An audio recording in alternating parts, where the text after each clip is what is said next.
All right. Once you sit down, Corn, I can.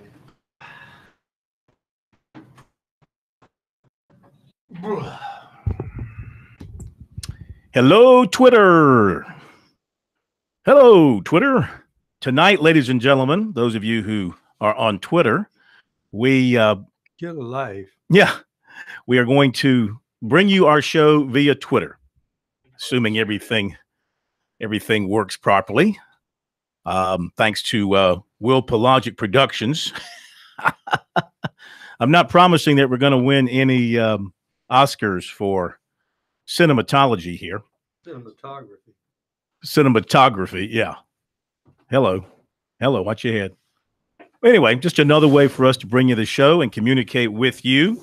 In fact, we'll be watching the feed ourselves, so if you want to tweet something at us on the Periscope, you can do that, and we can answer your questions, your comments that way. We think this will be a fun way to bring you sports talk. We're not breaking any new ground here. I realize that others are doing this. But it gives us another way to communicate.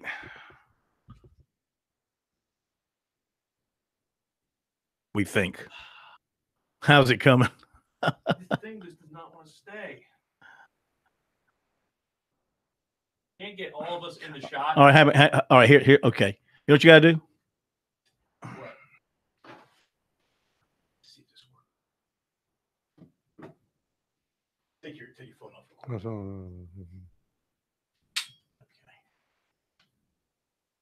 Here we go. Now try it now. Hang on. Take it off again. This. That should give you a little more balance. I'll tighten that up. Should do it. Jeez. I'm the last person in the room who would have thought that would come up with a solution. Ugh.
Time.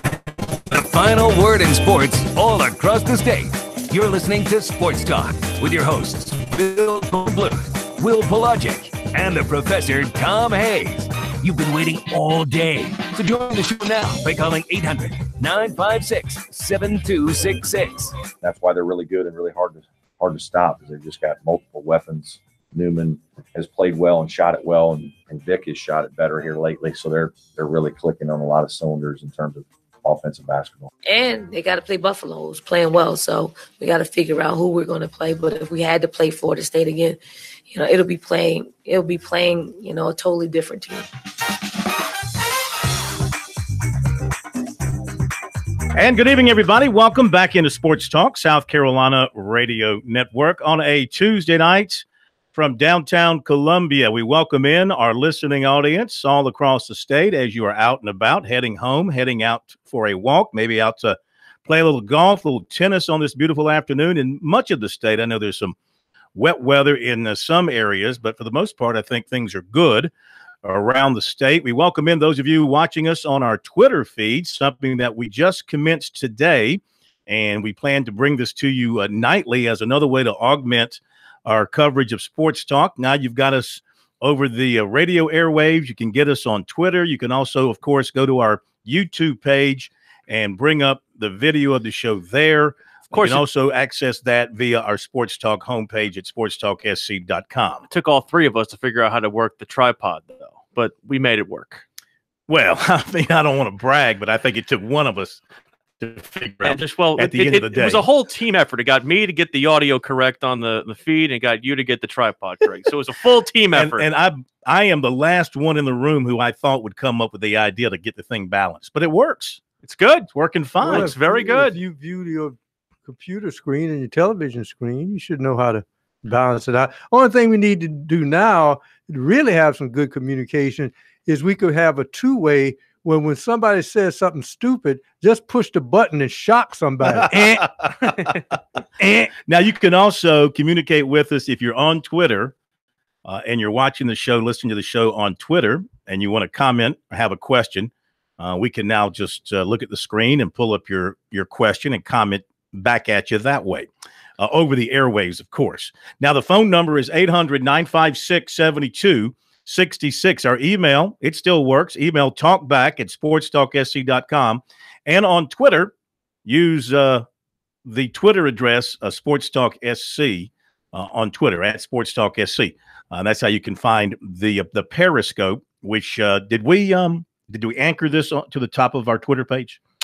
We can. Yeah, I think we should, so that people who go to the Twitter page will find us right away.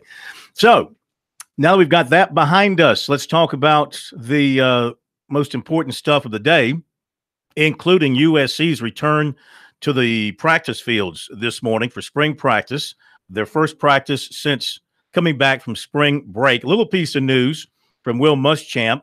Rodriguez Davis is going to be out, he said, probably the rest of spring. That growing problem that he has had has flared back up, and so he's going to miss the rest of spring. Everybody else, for the most part, who is not out, okay, and moving forward with spring practice. The Gamecocks have their first big scrimmage of the spring coming up on Saturday. Then, of course, their spring game is coming up a week from Saturday. They will still have, remember, 2 more practices after their spring game the next week. But things are moving along there. They also had their pro day today in Columbia.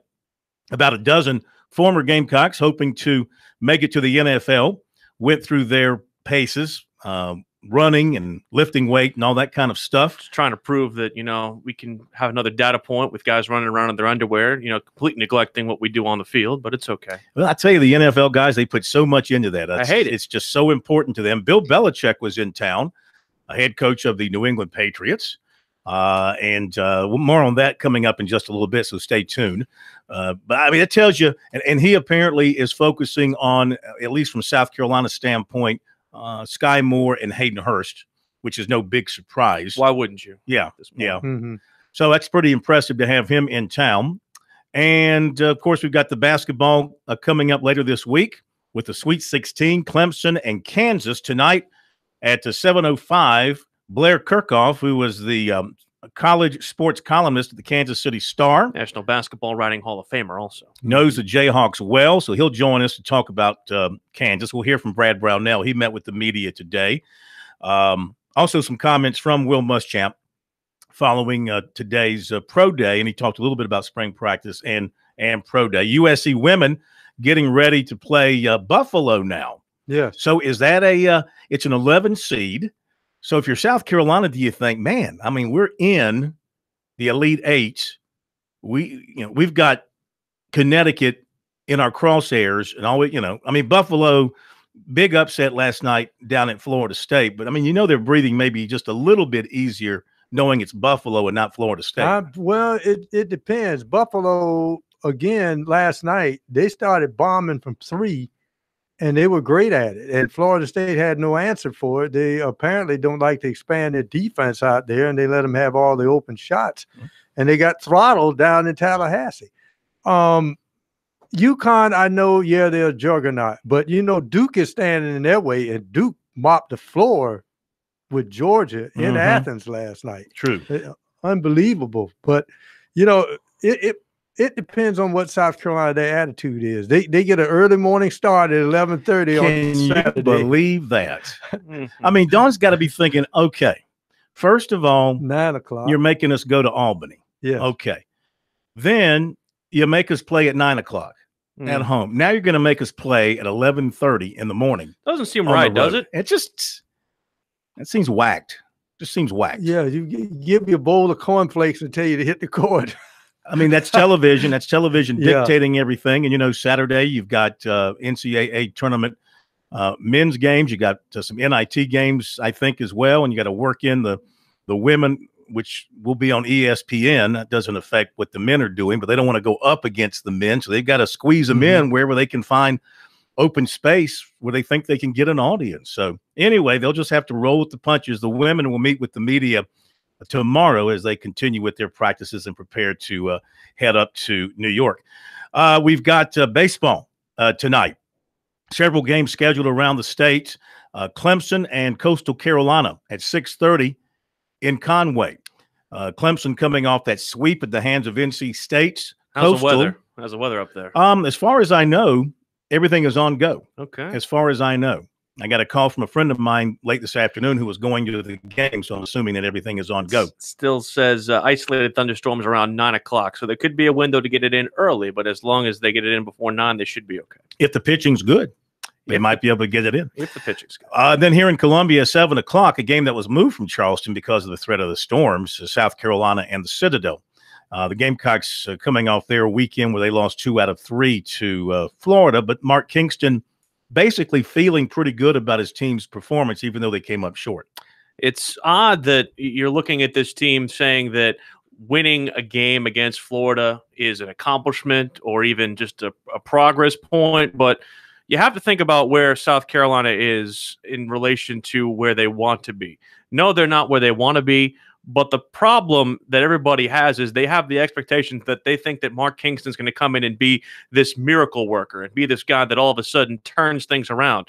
You're working with largely the same roster as last year, and you're trying to impart a brand new philosophy. It does not happen overnight.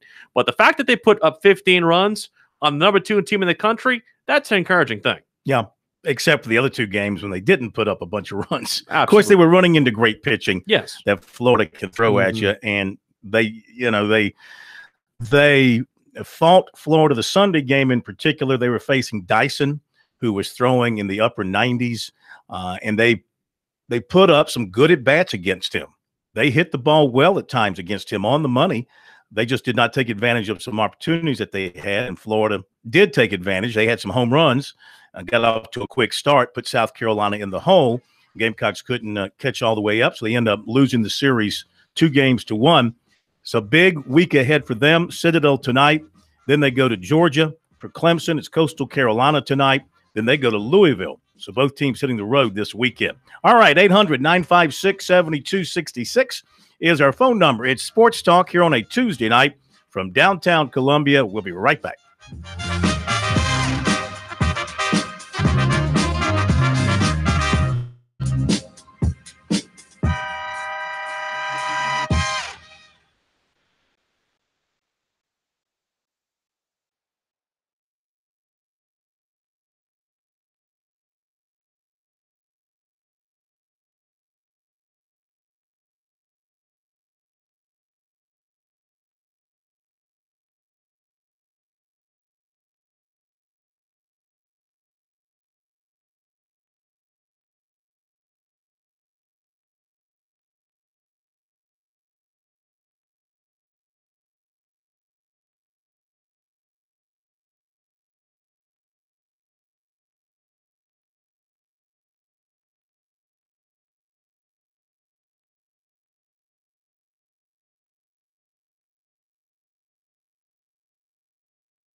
Sports Talk is the sports talk show of Main Street, South Carolina. From the coast to the mountains, we cover it all.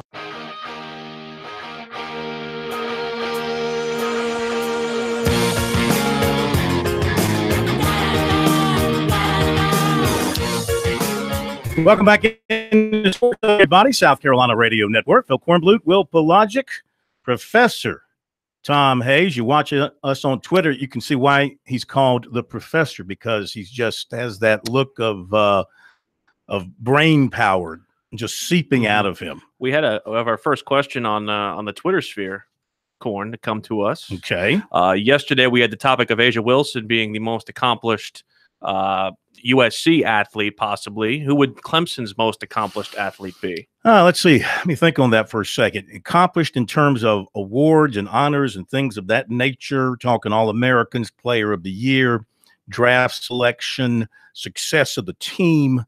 Let me think very quickly about that. Well, Deshaun Watson. I was going to say Deshaun Watson, maybe? Elementary, my dear Watson. Yeah. Of course, he didn't win the Heisman, but thank you, Professor. He did win. He was All-American, national champion. Yeah. It's a lot. First-round draft pick. It's a lot. Mm-hmm. Yeah, he'd have quite a bit. Baseball, of course, you've had a couple of national players of the year. Khalil Green, someone like that. Khalil Green and Chris Benson. Yes. Both were national players of the year. You know, we should go back, since it was brought up, and we failed to include, when we were discussing it last night, USC baseball. I mean, you got to remember, if I'm not mistaken, Michael Roth was National Player of the Year, was he not?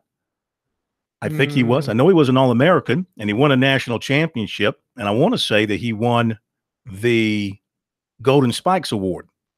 Double check me on that, but that's what I'm thinking. But, yeah, I'd have to say the most accomplished, the most decorated Clemson athletes. Hard not to think Deshaun Watson off the top of your head. Not really anybody from basketball. Now, we're getting a suggestion here of Banks McFadden and Tree Rollins. I mean, you know, they didn't with he Tree. Was a semifinalist for the Golden Spikes Award in 2011. Nothing in 2012. I don't know if he get it in that year or not. Yeah, check and see. Yeah. You know, Tree Rollins, I don't know if he earned any sort of major honors besides leading the ACC in rebounding and being all ACC. Was he an All-American back in his day? I mean, I know he went on to have a great, long NBA career. Banks McFadden was everything in Clemson football back in his day. That's a good question. I'd have to just say off the top of my head, I'd have to point the finger at Deshaun Watson. 3-time second-team All-ACC, third-team All-American AP. Who's this, Tree? Yeah. Yeah. No Dale Davis, no KJ McDaniels. I mean, I think no one really, other than Deshaun, really jumps out at me. Well, you know, Dale Davis probably, as far as power is concerned and game planning, probably the toughest Clemson basketball player. And a guy who was totally underrated in college as a guard, Terrell McIntyre. But he was not All-American. And it had to do with his slight build, I guess, because every coach in the ACC said we have to game plan against Terrell McIntyre, and you heard a lot about that with Dale Davis. If Dale Davis was under the basket, the rebound was his. You gave it to him because you weren't going to get it. Thank you for your question. And again, if you have a question or comment, you're watching us on our Twitter feed on Periscope, feel free to fire away, and we will address those as we go through the show. 800-956-7266 for those of you who still like to communicate the old-fashioned way. Well, the newfangled old-fashioned way, that's with a phone call. I want to get to this real quick because we have an exclusive. Bill Belichick was in town today, the coach of the Patriots. He was in town for watching the USC Pro Day. The Gamecocks had a dozen of their former players working out for the NFL scouts. Every team was represented. They went indoors at the practice facility. Now, we couldn't, you know, Belichick he's not real good with the media, so we weren't going to do anything inside in front of everybody. But I sent Willie P over there with his microphone and his recorder, and he was able to catch up with Belichick as Belichick was stepping off the university grounds and grab a quick interview with him. Coach, thanks for taking a couple minutes with me.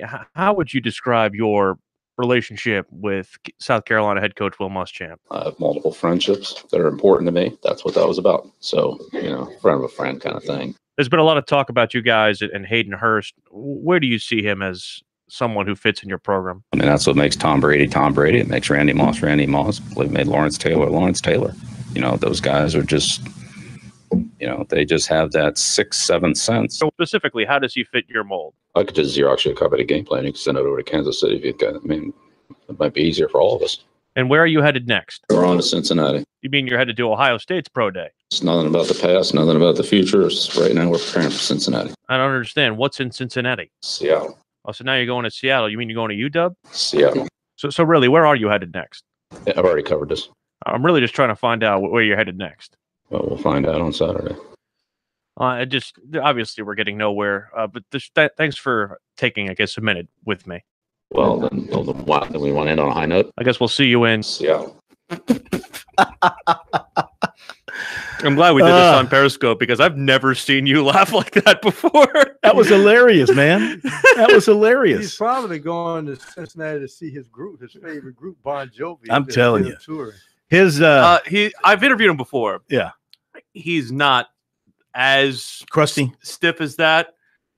But you have to kind of be inside the circle. And I've known people who know him and who see him behind the scenes. He's a much different person than he shows in those media press conferences. Mm-hmm. He just really does not care for that setting, I guess you could say. Yeah, yeah. And he's developed this persona now over all his years of success. Yeah, but I mean, this is what you expect from him. It's sort of like watching an NBA game with the Spurs, and it's end of the quarter, and they're going to go interview Popovich. You know exactly what you're going to get. That interview is the most useless interview in all of sports. I agree. Except if it's Steve Kerr, who will tell you out and out, I'm going to lie to you right now. Well, I'm not a big fan of Popovich from that standpoint. I mean, I think you should be professional in that setting and do the interview because they have to do it. It's part of the contract. It's part of the TV deal. And I mean, to be so stuffy and standoffish about it is you're not. I know you're a great coach, and I know you're in the middle of a game, and I know you're focused, but everybody else does it. I don't understand what sets you apart where you can't stand there for 30 seconds and answer a legitimate question about what's going on in your game. We have an answer to our question we asked earlier about the best Clemson player. The question that was asked to us, someone I think we overlooked, the fridge, possibly. Yeah. I mean, he was. Brian Dawkins also brought up by Ben, who tweets us at SportsTalkSC. But when you think about it, very few athletes between USC and Clemson will leave with the accolades of Watson, of Asia Wilson. I mean, when you're talking about 4 straight SEC championships, tournament championships, a national championship, 3-time All-American, another Final Four. Maybe another Final Four. Yeah, it will be hard pressed to find anybody to leave those schools with those kind of accolades. Well, getting back to Bill Belichick, it's no surprise he's here because you're looking at older players in a Sky Moore who came back for a 5th year because of his injury, and Hayden Hurst being 24, maybe 25 before the draft. But New England has more college graduates than any other NFL team. They look for that. They want guys with talent, but they want to see the guys who stuck it out and got that sheepskin while they were there. And they don't always necessarily pull from the biggest and the best schools. I mean, you think about a guy like Danny Woodhead, who came out of mighty Chadron State. They don't necessarily look at the Southern Cals and the Floridas and places that necessarily are farming out that talent. They've got a mold, and they want to put guys in a mold. I think Hayden Hurst fits that mold very, very, very, very much, kind of the way that they've had tight ends or basically like Gronkowski, Aaron Hernandez, people of that nature. Well, we'll find out about the Patriots here soon when Brady hangs it up. Let's face it, when you lose the franchise player for all these years, when he decides to retire, who do they have waiting in the wings? Are they going to be like the Packers? Do they have a quarterback? They had him. His name was Garoppolo. But I don't think anybody knew really that Garoppolo, the way he played in San Francisco when he got there this past season, could anybody see that coming? they loved Garoppolo, and it was Yeah. hard to get him to – or it's hard to get them to give him up. Because they're running the same offense that Atlanta runs, which is quarterback friendly. All right, hang on. We'll be right back. 800-956-7266. Give us a call.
All right, welcome back into Sports Talk, everybody. Good to have you with us on a Tuesday night.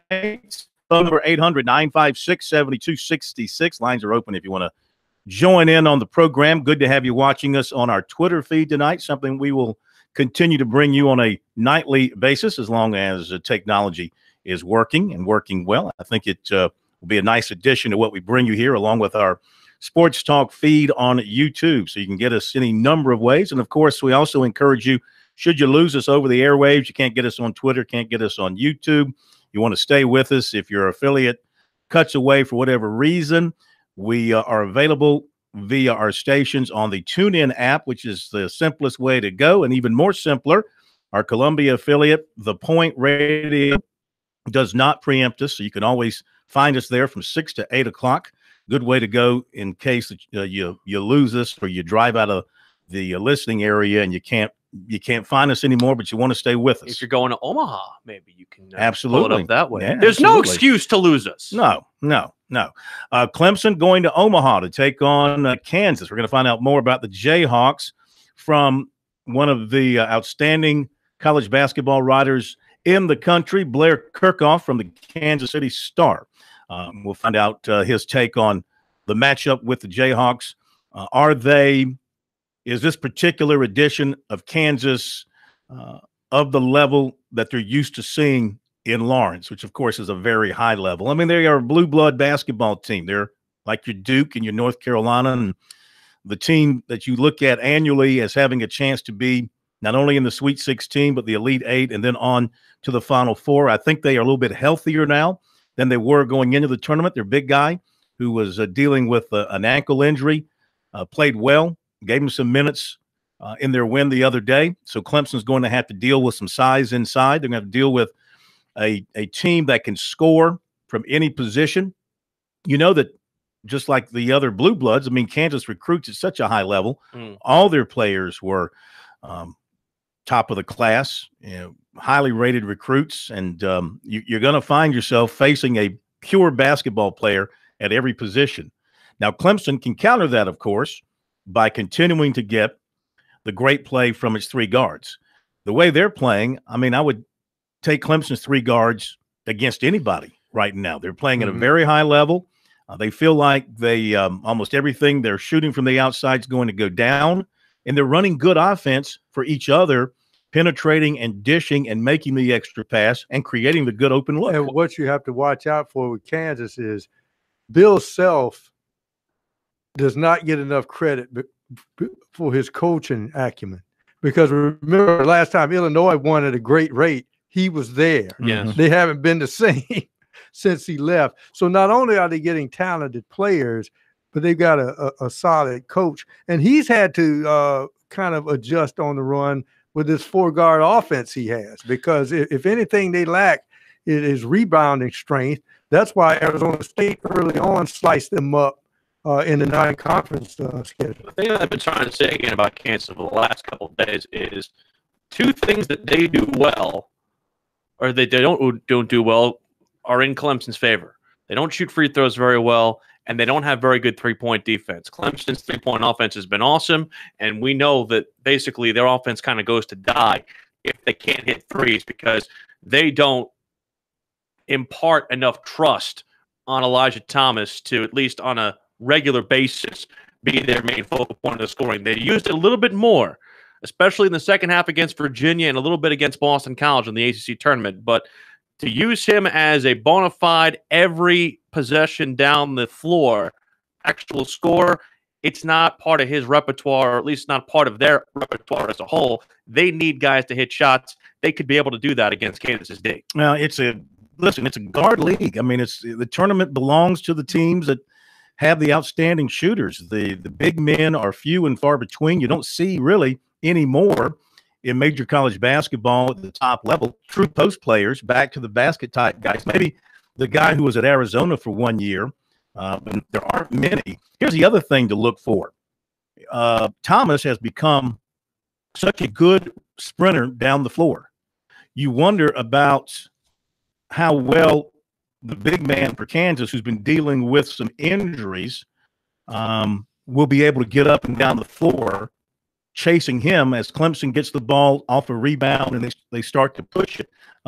Thomas has been very good, not just in the secondary break, but in the first break, getting down the floor, beating the other team and getting a layup. And they did that a lot against Auburn. You really, for the first time, felt the lack of presence of Anthony McLemore in that lineup because of the fact that Thomas was able to run the floor as much. And the one thing, when you don't have a dominant rim protector on the defensive side, and you don't have somebody who's able to be a real presence on the offensive end, is that you have a guy like Thomas who can stay on the floor and not get in foul trouble, which that's been the biggest problem, because whenever they've gone to Mark Donnell is when a lot of times either can't get his legs underneath him, can't get his lungs underneath him, and also when he gets in foul trouble. Well, the big key again, as I said before, Clemson has to have a mindset that if the threes don't drop, where can we find some strength? And to me, part of their repertoire offensively must be the offensive rebound. And that means getting those the guards have to participate, because if you're going to take some threes, there are going to be some long rebounds. And if Kansas does something well, that is, they do get the rebound off the three because they got those 4 guards out there. It's going to be a good matchup. And Clemson, I think, should go in with a mindset that they can play with Kansas. And again, I turn the clock back a year, having followed South Carolina game by game as they went through their run, and using South Carolina kind of as a model for Clemson. Because let's face it, for those of us here in the state of South Carolina, last year was all new to us. Yes. Nobody had been on a Final Four run on the men's side. Been through it on the women's side. Nobody on the men's side had been through it. And it's a little different on the women's side because they were looked at as a bona fide. Well, here's the other thing, too. Your first 2 games are at home. Right. So in South Carolina's case last year, they went to the so-called neutral court in Greenville. Gamecock fans made it a home court, of course. But the point is, think back. They played Marquette in that first game. Mm-hmm. You thought, they could win, they could lose. Who knows? And they won. Toss-up. Then you got Duke, second game. And you're thinking, okay, it's been nice, good run, but they'll lose to Duke. The blue blood will rise to the occasion. It didn't happen. South Carolina kicked them up and down the floor. All right. You go to New York, you got Baylor, a team that had been number 1 in the country for a few weeks and still was very highly rated going into the game in the Sweet 16. Beat them.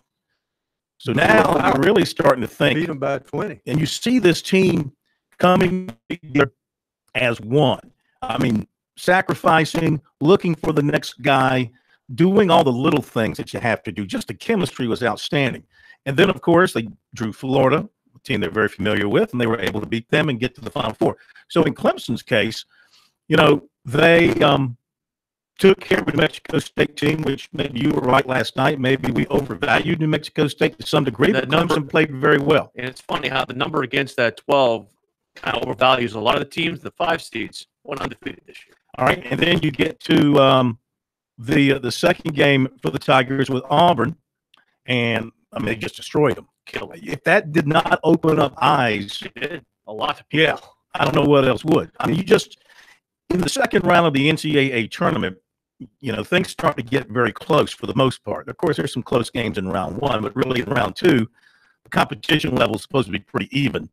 That was just an absolute destruction, and they played so well. And the thing that also impressed me was how they built the lead, and they never let Auburn get back in it. Never let them put a run together to cut into it. So they played at a high level and sustained it for 40 minutes. Now you get your blue blood. Now you get well, of course, Clemson plays blue blood on a regular basis. They play Duke. They play North Carolina. Nothing new for them. And Brad Brownell said that the league has prepared them for this. They play Syracuse. They play Louisville. However, this is a different setting. Kansas basically in their building. But I'm saying the chips now are piled higher than Brad Brownell has ever had to deal with. Mm-hmm. Any of these players have had to deal with. It's a whole different approach. If they get past Kansas, who knows? It just could be their year, because I think they could beat either Duke or Syracuse in the next game. Especially having lost both of them before, they know what they're going to see. Mm-hmm. Be right back.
These guys, they never sleep. Check them out on the web at SportsTalkSC.com. Now, more of Sports Talk on the South Carolina Radio Network.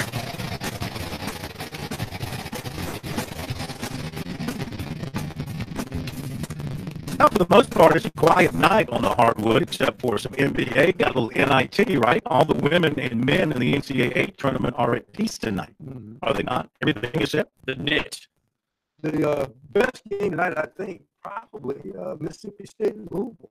You know, one thing that has been a big part, just kind of ancillarily about the NIT, is that the betting handle has been down on the NIT because people are staying away because of all the, finicky rules. The longer 3-point line, the quarters thing. The Not sure how it's going to work out. A lot of people have stayed away, as it were.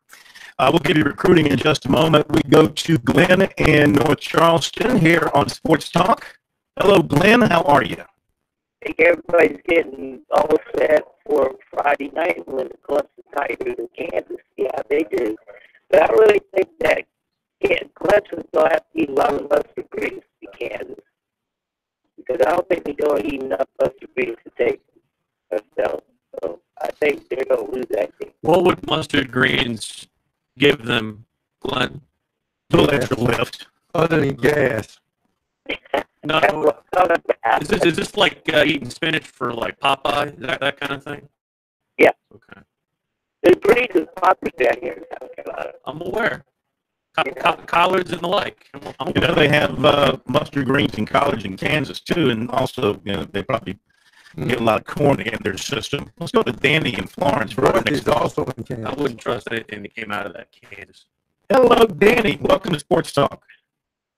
Phil, listen, I got a lot I could say tonight, but there's no way you give me this much time. I'll give you all the time you deserve. No, and I understand that. But there's nobody in this region that's playing at a higher level than Duke is right now. Nobody. And Clemson's not going to beat Duke. I mean, Kansas could, and Clemson could beat Syracuse, but they ain't going to beat Duke. It's not going to happen. And plus, and nothing against Brownell. He's a good coach, but he ain't Coach K. He's not. Nobody would ever compare him to Coach K. And you could be right. Duke is playing extremely well right now. But I would not shortchange Clemson. If they get by Kansas, they're going to be really their mindset and their confidence level, and it will be extremely high. They already feel like they've got 3 guards that nobody can defend. You're really impressed by that win over Ken Palm 138 Iona, are you? But here's the other thing. I mean, they've already. I'm just saying this. First of all, I don't think they're going to get past you. I don't. Well, here's the key point. Here's a good way about college basketball that I like against the NBA. The better team, if you play them 7 times, they're probably going to win 4 out of 3. But they only have to be good for 40 minutes. That's all. Yeah. South Carolina had no business beating Duke last year. Duke, for whatever reason, could not deal with the physicality that South Carolina played for 40 minutes, and that's all it took. Nobody thought Texas A&M, as badly as they were playing at the end of the season, would go into Charlotte and knock off North Carolina. I defy you a better. Well, let me ask you this. Who is the talented Olympic team is Bagley and Carter? It's not about talent. It's about the team playing collectively, Danny. Yeah. Well, I mean, I don't think it's going to happen. And It might not get to that point. They might be suffocated by that Syracuse zone. Yeah, you should be worried about the orange. Not to say. Well, possibly. You may have a lot of orange in your future if you know what I mean. Orange. You know, might have a lot of orange in your future. We'll see.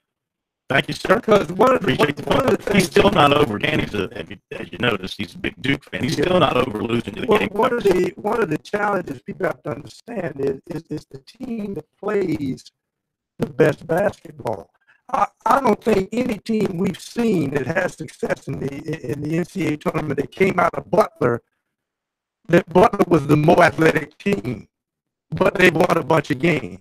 Gonzaga is another one that does not wow you with athleticism. But somehow, when you see the left hand, what W stands, Gonzaga's name is there a lot. So it has to be with how you play the game. All right, 800-956-7266. A question on our Periscope. What's the number for a call-in? 800-956-7266. I went ahead and typed it in there for you. Oh, I did it too. Look at that. I don't see it on my screen, though, that you typed it. I typed it about 24 seconds ago. Oh, okay. Well, it's up there at least twice now. And thank you for the hearts. Some people are sending us some hearts. That's always good. Does a green heart mean anything? I don't know. Do the different colors, is that a different level of love that you're showing? Like a green heart's like a low level of love. A red heart is a high level of love. I don't know. I thought a green heart. I'm learning as ready we're to going make a along here. contribution. Yeah, we'll be happy to make a contribution. 800-956-7266, the number. Let me jump into recruiting as we head towards the top of the hour. By the way, Clemson and Coastal delayed until 8.